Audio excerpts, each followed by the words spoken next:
যি আমি সফলতা লাভ কৰিছোঁ ভাৰতবৰ্ষৰ ভিতৰতে এক উল্লেখযোগ্য স্থানত আছোঁ। কাৰণ কিয় যেহেতু ইতিমধ্যে তেখেতে পুৰকাষ্টুডাঙৰ নিজে জনালে যে ইতিমধ্যে আমাৰ 20 লাখ ঘৰ 20,40,000 ঘৰ আমাৰ প্ৰদান কৰিছিলে আৰু 20,40,000 ঘৰৰ ভিতৰত আমি ইতিমধ্যে প্ৰায় 19,96,000 ঘৰ আমি ইতিমধ্যে সম্পূৰ্ণ কৰিছোঁ আৰু হয়তো 4,000 ঘৰ কমপ্লিট কৰিলে হয়তো আমি 20 লাখ সম্পূৰ্ণ হ'বগৈ 2-4 দিনৰ ভিতৰত। তাৰপিছত আমাক পুনৰ মাননীয় প্ৰধানমন্ত্ৰী নৰেন্দ্ৰ মোদী ডাঙৰীয়াই যেতিয়া তৃতীয়বাৰৰ কাৰণে দায়িত্ব ল'লে তেখেতে কৈছিলে যে সমগ্ৰ ভাৰতবৰ্ষৰ লগতে অসমতো পুনৰ ঘৰ প্ৰদান কৰা হ'ব। আমাৰ মাননীয় মুখ্যমন্ত্ৰী ডক্টৰ হিমন্ত বিশ্ব শৰ্মা ডাঙৰীয়াই নিজে ভাৰত চৰকাৰৰ প্ৰধানমন্ত্ৰী ডাঙৰীয়াৰ লগত আৰু গ্ৰাম্য উন্নয়ন মন্ত্ৰীৰ লগত আলোচনা কৰাৰ অন্তত আমাক তেতিয়া প্ৰথম পৰ্যায়ত 1,71,000 ঘৰ প্ৰদান কৰিছিলে। পৰৱৰ্তী সময়ত আমাৰ মাননীয় শিৱৰাজ সিং চৌহান ডাঙৰীয়া ভাৰত চৰকাৰৰ মন্ত্ৰী তেখেতে আহি পেলাই আমাক পুনৰ প্ৰায় 4 লাখ অৰ্থাৎ 3,88,000 ঘৰ আমাক প্ৰদান কৰিলে আৰু আমি এতিয়া ভাৰত চৰকাৰক আমি আবেদন জনাইছোঁ যিহেতু আমাৰ 27 লাখ ৱেইট লিষ্টত নাম আছিলে আৰু যিহেতু 24 লাখৰ কাম চলি আছে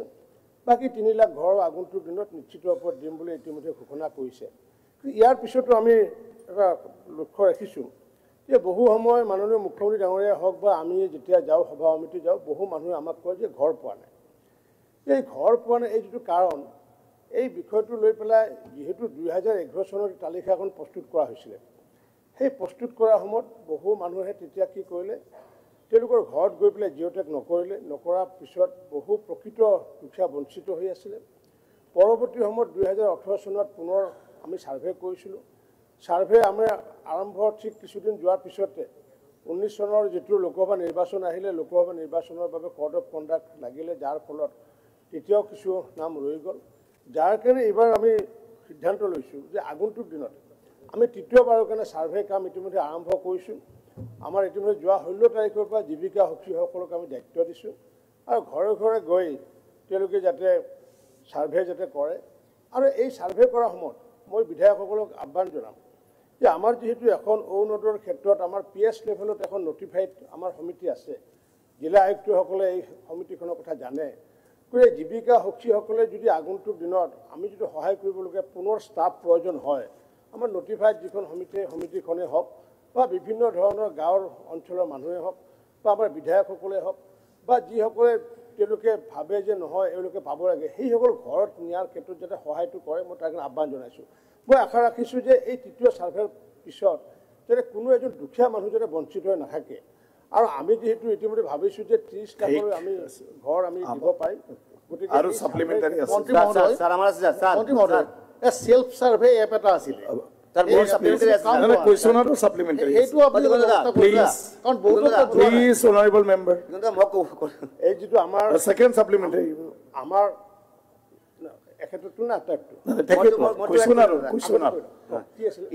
ইতিমধ্যে আমি দেখা পালো মাননীয় মুখ্যমন্ত্ৰীৰ বলিষ্ঠ নেতৃত্বত ইমানখিনি ঘৰ পাবলৈ আমি সক্ষম হৈছোঁ আৰু নতুনকৈ জিঅ'টেক হৈ আছে। এইটো আমি গভৰ্ণমেণ্টক ধন্যবাদ জনাইছোঁ মাননীয় মুখ্যমন্ত্ৰীৰ প্ৰতি আমাৰ কৃতজ্ঞতা জ্ঞাপন কৰিছোঁ। মই মন্ত্ৰীমহোদয়ৰ পৰা এটা বস্তু জানিব বিচাৰিছোঁ যে 20 বছৰ আগতে যিখিনি ঘৰ ধোৱা হৈছে 20 বছৰ আগতে যিখিনি ধোৱা হৈছে এতিয়া ঘৰখিনি পুৰণা হৈ গৈছে প্ৰায় এইখিনি অৱস্থাতে বেয়া হৈ আছে। জিঅ'টেকত যেতিয়া যায় জিঅ'টেক নহয় বিকজ অফ দেট সিহঁতে ঘৰ আগতে পাই গৈছে। এই ক্ষেত্ৰত মাননীয় মন্ত্ৰীলৈ মই অনুৰোধ কৰিম এই ক্ষেত্ৰত কিবা ব্যৱস্থা লোৱা হ'ব নেকি কাৰণ আগৰ ঘৰ হৈছে বহুত পুৰণি হৈ গৈছে আৰু বৰ্তমান দিনৰ চৰকাৰৰ যিটো মানসিকতা চিন্তাধাৰা ইমানখিনি ঘৰ দিয়াৰ কাৰণে যিটো প্ৰচেষ্টা এই ক্ষেত্ৰত যাতে পজিটিভ মেণ্টেলিটিৰে যাতে ব্যৱস্থা লয় মই অনুৰোধ জনাইছোঁ। দুটা বিষয় যিহেতু এই ঘৰবোৰ পুৰণা হোৱা নাই কাৰণ কিয় আমি এই ঘৰ দিয়া কাম আৰম্ভ কৰিছোঁ 2016 চনৰ পৰা প্ৰধানমন্ত্ৰীয়ে দায়িত্ব লৈছে 2014 চনত আৰু তাৰপিছত প্ৰধানমন্ত্ৰী দেখিছে যে পূৰ্বৰ যি ৭৫,000 টকাৰ ঘৰ আছিলে সেইটো ঘৰ হ'ব নোৱাৰে ষ্ট্ৰাকচাৰ হ'ব পাৰে আৰু সেইকাৰণে প্ৰধানমন্ত্ৰী ডাঙৰীয়া তেওঁ কি কৰিলে যে 1,30,000 টকা আৰু 21,000 টকা সৰ্বমুঠ 1,51,000 একোটা গৃহ প্ৰদান কৰিলে। গৃহ প্ৰদান কৰাৰ পিছত তেওঁ দেখিলে যে এইটো মানে ঘৰ হোৱা নাই। এইটো ঘৰ হ'ব লাগিলে তাত পানী লাগিব তাত শৌচালয় লাগিব ইলেক্ট্ৰিচিটি লাগিব সম্পূৰ্ণ বিষয় লাগিব যাৰ কাৰণে মোদী ডাঙৰীয়াৰ চিন্তা চৰ্চা হি কনভাৰ্ট এ হাউচ টু এ হোম। এতিয়া সেই হোমবোৰ যিহেতু আমি 16 চনৰ পৰা বা এতিয়াও কিছুমান বনাই আছোঁ আমি ইতিমধ্যে সিদ্ধান্ত লৈছোঁ যে কোনো মানুহ যাতে আমাৰ লিষ্টত থকা মানুহ কাৰণ কোনো মানুহৰ নাম কাটিব নোৱাৰে। এই ক্ষেত্ৰত আপুনি এটা কথা কৈছিলে যে বহুত ধনী মানুহৰ নাম আছে বুলি কৈছিলে। ধনী মানুহৰ নাম যদি আছে দোষী এইটো আমি কাৰণ কিয় যে আমাৰ গাঁও সভা হৈ থাকে গাঁও সভাত যদি আমি যদি প্লেচ কৰোঁ যে নহয় অমুক মানুহজনে পাবলগীয়া নহয় তেতিয়া নামটো আমি কৰ্তন কৰিব পাৰোঁ কিন্তু আমাৰ বিভাগৰ কোনোবাই এখন চিঠি লিখাৰ লগে লগে আমি পোনপটীয়াকৈ কৰ্তন কৰিব নোৱাৰোঁ গতিকে গাঁও সভা পাতি যদি কোনোবা নাপাবলগীয়া মানুহে যদি পাই আছে এতিয়াও সেইটো প্ৰভিজন আছে আমি সেই ঘৰটো কেঞ্চেল কৰিব পাৰোঁ ছাৰ্ভেৰ ক্ষেত্ৰত আমি মুখ্যমন্ত্ৰী ডাঙৰীয়াই কৈছোঁ অন্বেষা নামৰ এটা নতুন আমি মুকলি কৰিম আমি হয়তো 26-27 তাৰিখ মানে মুকলি কৰিম যে কিবা কাৰণত জীৱিকা সখীগৰাকী হয়তো ঘৰত যোৱা নাই সেই ক্ষেত্ৰত যদি আমি প্ৰতিগৰাকী বিধায়কে প্ৰতিগৰাকী সমাজ সচেতকে যাকে আমি নিজে সেইসকল দুখীয়াৰ মানুহৰ গৈ দৰকাৰ হ'লে ছেকেণ্ড টাইম হৈ যাওক এবাৰ হয়তো জীৱিকা সখীয়ে লৈছে এবাৰ নিজে সেলফ সাৰ্ভে কৰি নিজৰ ঘৰৰ ফটোটো লৈ পেলাই নিজৰ ফটোটো তুলি পেলাই জিঅ' টেগিং কৰি পেলাই আৰু এই ক্ষেত্ৰত সকলোৱে যাতে 21টা পলিটিকেল লাইন দুখীয়াক আমি সকলোৱে সহায় কৰিব লাগে আপোনালোকেও যাতে আগন্তুক দিনত এছেম্বলি যিহেতু শেষ হ'বগৈ যিসকলৰ ঘৰ সহায় কৰক আগতে অনলাইন হোৱা নাছিলে তো সেইটো কাৰণে আজি অনলাইনত থকাটো সোমাই যায় আগতে এটা ঘৰ ল'বলৈ দিব লগা হৈছে এই পৰিৱৰ্তনটো হৈছে যিকোনো মানুহৰ এটা উৎসাহ এটা হৈছে আৰু অধ্যক্ষ মহোদয় আপোনাৰ জৰিয়তে মন্ত্ৰী মহোদয়ক এটা অনুৰোধ জনাব বিচাৰিছোঁ যিহেতু PMI ঘৰৰ গোটেই ব্যৱস্থা পৰিৱৰ্তন কৰি মুখ্যমন্ত্ৰী মহোদয় বা মন্ত্ৰী মহোদয়ে সেলফ জিঅ' টেগিং আৰু জীৱিকা সখীৰ জৰিয়তে জিঅ' টেগিং কৰাই আছে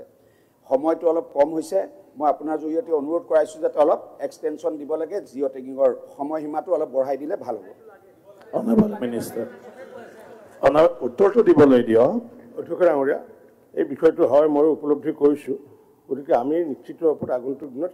কেইদিনমান আমি বঢ়াই দিম ঠিক আছে আব্দুল বাতিল খণ্ডক অধ্যক্ষ মহোদয় সময় বৃদ্ধিৰ কাৰণে ক'ব বিচাৰিছোঁ সময় বৃদ্ধি কিবা থাকিলে লিখি দিব জনাই দিব অহা 7 তাৰিখ আব্দুল বাতিল প্লিজ যদি আৰু বঢ়াই দিয়ে পঞ্চায়ত ইলেকশ্যন পাতিবনে নাই সন্মানীয় অধ্যক্ষ মহোদয়ৰ জৰিয়তে মন্ত্ৰী মহোদয়ৰ পৰা জানিব বিচাৰিছোঁ যে আমাৰ যিখিনি জীৱন চকী বাছনি কৰি গাঁওবিলাক এলটমেণ্ট কৰা হ'ল তাতে বাছনি কৰাৰ ক্ষেত্ৰত কোনো সমিতি আছিল নেকি যদি আছিল সেই সমিতিৰ জৰিয়তে জীৱন সখীবিলাকক বাছনি কৰা হ'ল নে নাই বা গাঁওখিনি এলটমেণ্ট কৰা হ'ল নে নাই এই কথাটো জানিব লাগে আৰু এটা বস্তু এই হাউচৰ পৰা স্পষ্ট মেছেজ যাব লাগে যে যিকোনো কাৰণতে যোগ্য হিতাধিকাৰী যাতে PMI ঘৰৰ পৰা বাদ পৰি নাযায় তাৰ কাৰণে এটা ষ্ট্ৰং মেছেজ যাব লাগে তাৰ কাৰণে সৰু সুৰা গ্ৰাছৰুট লেভেলত সৰু সুৰা বোলে মোৰ তাৰ লগত ভাল নহয় অমুকৰ লগত ভাল নহয় সেই বুলি জিঅ' টেগিঙৰ পৰা যাতে বাদ পৰি নাযায় তাৰ কাৰণে এটা ষ্ট্ৰং মেছেজ আমাৰ হাউচৰ পৰা যাব লাগে আৰু কোনো এজন যোগ্য হিতাধিকাৰী যাতে বাদ পৰি নাযায় আৰু জীৱন সখী বাছনিৰ ক্ষেত্ৰত কোনো বাছনি সমিতি আছিল নেকি যদি আছিল তাকে বাছনিৰ সমিতিৰ জৰিয়তে বাছনি কৰা হৈছে নেকি কোনো সমিতি নাই আমি জীৱিকা সখীসকলক দায়িত্ব প্ৰদান কৰিছোঁ আৰু মই এই বিধানসভাৰ পৰা কৈছোঁ যিহেতু আমি সময় বঢ়াই দিম আৰু যিহেতু নিৰ্বাচন যিহেতু আমি সকলোৱে বিচাৰিছোঁ পঞ্চায়ত নিৰ্বাচন যিহেতু সকলোৱে বিচাৰিছোঁ আমি আশা ৰাখিছোঁ যে 5 তাৰিখে আগতে যদি ঘোষণা কৰে নিৰ্বাচনী আয়োগে তেতিয়াহ'লে হয়তো 4-5 মে'ৰ ভিতৰত নিৰ্বাচনটো শেষ হ'বগৈ গতিকে আমি আশা ৰাখিছোঁ যে অন্ততঃ 2 তাৰিখলৈ যদি আমি বা 1 তাৰিখলৈ যদি টাইমটো বৃদ্ধি কৰিব পাৰোঁ তেতিয়া আজি আমি নটিফিকেশ্যন ইছ্যু কৰিম আৰু মই লগতে এইটোও কৈছোঁ যে কোনো জীৱিকা সখীয়ে যদি ইচ্ছাকৃতভাৱে যদি কোনো মানুহৰ ঘৰত নাযাই পেলাই তেওঁৰ নামটো যদি ৰেজিষ্টাৰ্ড নকৰে তেতিয়া তেওঁক আগন্তুক দিনত আমি তেওঁৰ কাৰ্যৰ পৰা তেওঁক আমি সলনি কৰি দিম বা কাৰ্যৰ পৰা ড্ৰপ কৰি দিম যি জীৱিকা সখীয়ে নহওক কিয় আৰু এই ক্ষেত্ৰত মই আপোনালোকো আহ্বান জনাইছোঁ আমি 27 তাৰিখে এইটো আমি মুকলি কৰি দিম অন্বেষা যিটো আমাৰ পৰ্টেল আৰু সেই অন্বেষা পৰ্টেলৰ জৰিয়তে আপোনালোকেও যাতে বিধানসভা যিহেতু শেষ হ'ব আপোনালোকেও আগন্তুক 2 তাৰিখ বা 1 তাৰিখলৈ যাতে দুখীয়াসকলক যাতে সেৱা কাৰ্যত নিয়োজিত হয় তাৰ কাৰণে বিনম্ৰতাৰে আহ্বান জনালোঁ Question number 248, Sri Dharmeshwar Kumar. Honorable Minister. উত্তৰসমূহ সদনৰ মজিয়াত দিয়া আছে Supplementary. অধ্যক্ষ মহোদয় আপোনাৰ যোগেদি আমাৰ মাননীয় পঞ্চায়ত আৰু গ্ৰাম উন্নয়ন মন্ত্ৰী মহোদয়ক মই অৱগত কৰিব বিচাৰিছোঁ আৰু তেখেতৰ পৰা জানিব বিচাৰিছোঁ বিগত চৰকাৰসমূহৰ দিনতকৈ আমাৰ বৰ্তমানৰ মুখ্যমন্ত্ৰী আমাৰ সন্মানীয় হিমন্ত বিশ্ব শৰ্মা ডাঙৰীয়াৰ নেতৃত্বত আমাৰ বাগানৰ চাহ বাগিচাসমূহত অৰ্থাৎ বিশেষকৈ মোৰ সোণাৰী সমষ্টি যিহেতু ভালে সংখ্যক উন্নয়নমূলক কাম কৰি থকা হৈছে বহুতো আঁচনি ৰূপায়ণৰ কাৰণে গুৰুত্ব দিছে গতিকে তেনেকুৱা এটা সময়তে আমাৰ চাহ বাগিচা ৰাস্তাসমূহ নিৰ্মাণ কৰিছে সমূহীয়া সাংস্কৃতিক কেন্দ্ৰ কেন্দ্ৰ হিচাপে কুৱেশ্যনটো কৰক মন্দিৰ নিৰ্মাণ কৰা হৈছে কিন্তু আজি আমাৰ এই সোণাৰী সমষ্টি চাহ বাগিচাৰ এলেকাত যিহেতু আৱাসগৃহ হিচাপে প্ৰধানমন্ত্ৰী অৰ্থাৎ PMAY আঁচনিৰ অধীনত চাহ শ্ৰমিকসকলৰ আৱাসগৃহ নিৰ্মাণৰ বাবেও চেষ্টা কৰা হৈছে কিন্তু বৰ্তমান আমাৰ সোণাৰী সমষ্টিত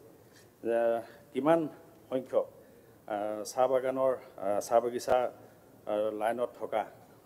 লোকসকলৰ গৃহ নিৰ্মাণ কৰা হ'ল আৰু কিমান সংখ্যক কৰিবলৈ বাকী আছে আৰু তাৰ বিষয়ে আমাৰ মাননীয় মন্ত্ৰী মহোদয়ৰ পৰা জানিলে নিশ্চয় ভাল পাম আৰু তেখেতক বিশেষভাৱে অনুৰোধ জনাইছোঁ যাতে আমাৰ চাহ বাগানৰ লোকসকলক গৃহ নিৰ্মাণৰ কাৰণে কেনেধৰণে পদক্ষেপ লৈছে Honorable Ministers. অধ্যক্ষ ডাঙৰীয়া অসমৰ ইতিহাসত প্ৰথমবাৰৰ বাবে মুখ্যমন্ত্ৰী ডাঙৰীয়াৰ নেতৃত্বত যি আমাৰ বাগানসমূহত যি কাম কৰা হৈছে তাৰ ভিতৰত মই যদি কওঁ এক উল্লেখযোগ্য কাম সেই কামটো হৈছে কি যে বাগান যিহেতু আমাৰ লিজত দিয়া থাকে পূৰ্বতে বাগান এলেকাত আমি কোনো ধৰণৰ কনষ্ট্ৰাকশ্যন কাম কৰিব পৰা নাছিলোঁ আমি জনাইছোঁ যে যিহেতু বাগান অঞ্চলত দুখীয়া মানুহ থাকে গতিকে সেই দুখীয়া মানুহক যিহেতু ঘৰ দিয়াৰ কাৰণে আমাৰ টপ প্ৰায়ৰিটি প্ৰধানমন্ত্ৰী ডাঙৰীয়া বা মুখ্যমন্ত্ৰী ডাঙৰীয়াই কৈছে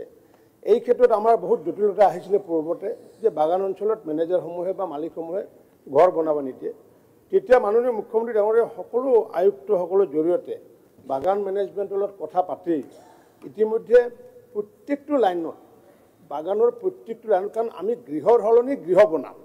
গতিকে গৃহৰ সলনি যিহেতু গৃহ বনাম গতিকে এই ক্ষেত্ৰত আপত্তি কৰিব নালাগে বুলি আহ্বান জনোৱাৰ পিছত সমগ্ৰ অসমৰ বাগানসমূহে আমাক সঁহাৰি জনোৱাৰ পিছত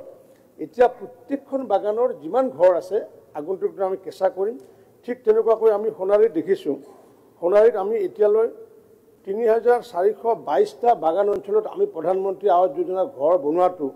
এক উল্লেখযোগ্য সফলতা কাৰণ পূৰ্বতে এনেকুৱাকৈ সমগ্ৰ অসমতে আমি ঘৰ বনাব পৰা নাছিলোঁ কিন্তু এতিয়া আমি তেনেকুৱাকৈ ৩,৪০০ যিহেতু সোণাৰীত বনাইছোঁ তেনেকৈ অসমৰ প্ৰতিখন বাগানতে প্ৰতিটো লাইনত থকা ঘৰসমূহে আমি পকী কৰা আমি সিদ্ধান্ত গ্ৰহণ কৰিছোঁ আৰু সেইকাৰণে মই বাগানৰ লগত জড়িত বিধায়কসকলক আহ্বান জনাইছোঁ তেওঁলোকে কাইলৈৰ পৰা গৈ পেলাই যাতে এই ছাৰ্ভে কাৰ্যত জড়িত থকাসকলক যে সহায় কৰে তাকে মই আহ্বান জনাইছোঁ শ্ৰী দেৱব্ৰত শইকীয়া মাননীয় অধ্যক্ষ মহোদয় মন্ত্ৰী মহোদয়ৰ যোগেদি তেখেতক আৰু চৰকাৰক মই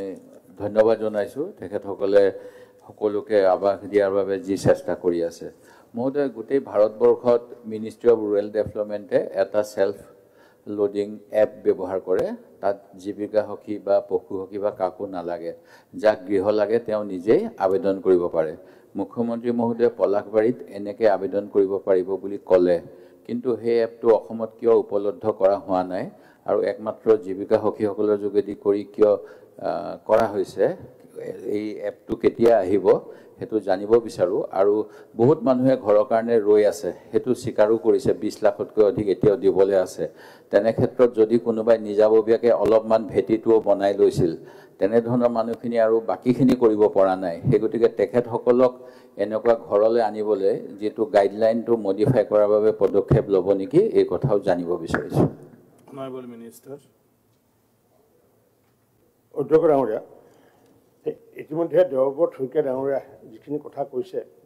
যে পূৰ্বতে এনেকুৱা এটা হেৰি আছিল কিয় উপলব্ধি কৰা হোৱা নাছিলে আমি এইকাৰণে কৰা হোৱা নাছিলে সেই সময়ত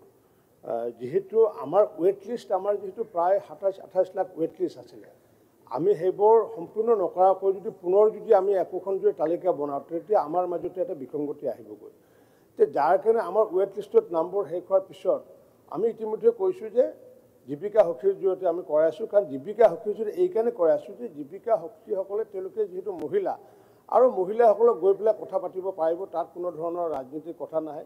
ইয়াৰ উপৰিও আমি ২৭ তাৰিখ মানে আমাৰ যি অন্বেষা যিখন আমাৰ পৰ্টেল সেই পৰ্টেলটো আমি মুকলি কৰি দিম গতিকে সেই পৰ্টেলৰ জৰিয়তে আমি আগন্তুক দিনত সকলোকে এইটো আমি সকাহ দিব পাৰিম মই ধন্যবাদ জনাইছোঁ আপোনাক যে আপুনি যিটো চৰকাৰৰ এইখিনি কাম কাৰ্য প্ৰশংসা কৰিছে ইমান ঘৰ আৰু আগন্তুক দিনতো এটা ঘৰৰ যাতে ৰৈ নাযায় তাৰ কাৰণে আমি ব্যৱস্থা কৰিব লাগিব কিন্তু মই প্ৰধানমন্ত্ৰী ডাঙৰীয়াক ধন্যবাদ জনাম এইকাৰণে যে কাচ্চা হাউচ বুলি যিটো কনচেপ্ট ভাৰত চৰকাৰৰ সেই কনচেপ্টৰ তালিকাত আমাৰ অসমৰ তিনপাতৰ ঘৰবোৰ নাছিলে পূৰ্বতে আমি যেতিয়া জনালোঁ যে আমি অসমৰ মানুহ একেবাৰে মানে কিছু যদিও দুখীয়া মানুহ আছে, অতি দুখীয়া মানুহ আছে, কিন্তু সাধাৰণতে ঘৰটো বনাব পৰা ক্ষমতা সকলোৰে আছে, যাৰ কাৰণে সকলোৱে টিনপাত ব্যৱহাৰ কৰে। কিন্তু পূৰ্বতে টিনপাত থাকিলে তেওঁলোকে কাচ্চা হাউচৰ কনচেপ্টত ধৰা নাছিলে। কিন্তু আমি যেতিয়া ভাৰত চৰকাৰক আহ্বান জনোৱাৰ পিছত অসম আৰু ত্ৰিপুৰাক টিনপাত থকা ঘৰবোৰ কাচ্চা হাউচৰ কনচেপ্টত আনিলে, যাৰ ফলস্বৰূপে আমাৰ কেইবালাখ মানুহে ঘৰ পাব। কিন্তু এই ক্ষেত্ৰত এটা কণ্ডিশ্যন ধৰি দিছে, যদি তেওঁলোকৰ যদি হাফ ৱাল যদি আছে বা পকী ৱাল যদি তেওঁলোকৰ আছে, তেতিয়াহ'লে সেইটো কাচ্চা হাউচত অন্তৰ্গত নহ'ব বুলি তেওঁলোকে আমাক চৰ্ত ধৰি দিছে, যাৰ ফলস্বৰূপে কাৰোবাৰ হয়তো টিনপাত আছে, কিন্তু তেওঁলোকৰ হয়তো হাফ ৱাল দিয়া আছে, হাফ ৱাল দিয়া থকাসকলে আগন্তুক ঘৰ নাপাব। কাৰণ এবাৰ যিহেতু ভাৰত চৰকাৰে আমাক ত্ৰিপুৰা আৰু অসম মডেলটো যিহেতু আমাক তেওঁলোকে এক্সাম কৰিছে, ইয়াৰ পিছত পুনৰবাৰ যদি আমি যদি আকৌ কওঁ যে নহয় যাৰ আছে হাফ ৱাল আছে, পিছত আমি ক'ব লাগিব যাৰ ফুল ৱাল আছে তেওঁলোককো দিব লাগিব। গতিকে সেইকাৰণে এতিয়া এইখিনি হৈ লওক, আমাৰ পৰৱৰ্তী সময়ত আপোনাৰ বিষয়টো চিন্তা কৰিম।